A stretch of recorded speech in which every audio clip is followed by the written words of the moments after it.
The man who gunned down a top Democrat lawmaker and her husband in Minnesota, well, he had a hit list and a plan, and it was far worse than we thought. The FBI is now in charge, and what they uncovered changes everything we know about the Minnesota lawmaker's shooting. I'm Kyle Becker, and welcome to Explain America. Please don't forget to like, comment, and share this video. We're trying to bring you the truth that the corporate media doesn't want you to see. We need your help getting the word out. Now here's what we learned.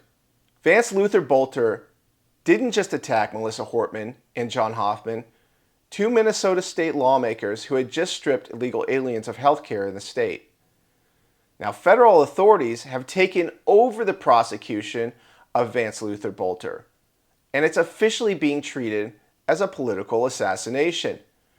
FBI agents revealed that after Bolter allegedly killed Representative Melissa Hortman and her husband, and wounded Senator John Hoffman and his wife, he went to at least two more lawmakers' homes.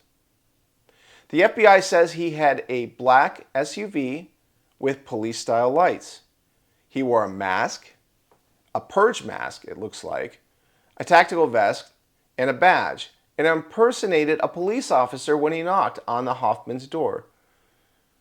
When they realized he was an imposter, he opened fire.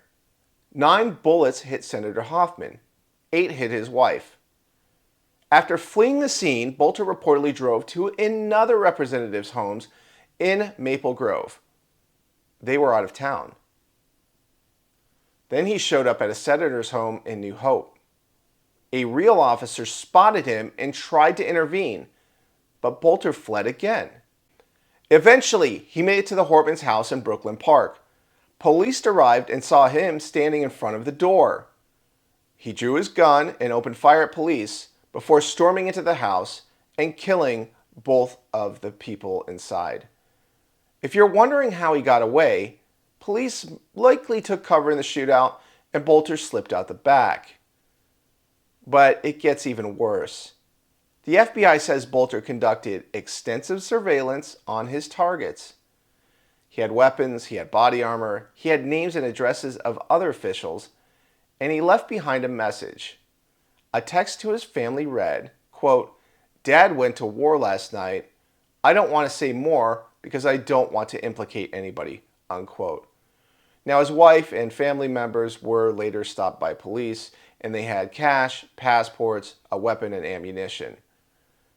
He admitted to being the shooter, according to reports, and he was caught in a field near his home after a 43-hour manhunt. Bolter now faces 6 federal charges, including stalking and murder. Hennepin County is likely to pursue first-degree murder, which carries life without parole. But here's what doesn't add up. Officials are now claiming there was no manifesto. However, there were stacks of printed No Kings flyers that were found in Bolter's car. They were neatly organized. That's not spontaneous, that's planned. And it also contradicts the media narrative that he was in some way a Trump supporter. It doesn't make any sense. So this political violence doesn't come from nowhere, and when people are allowed or even encouraged to demonize opponents as tyrants and fascists, as Democrats have done, including at these No Kings rally, this is the kind of evil acts that you get.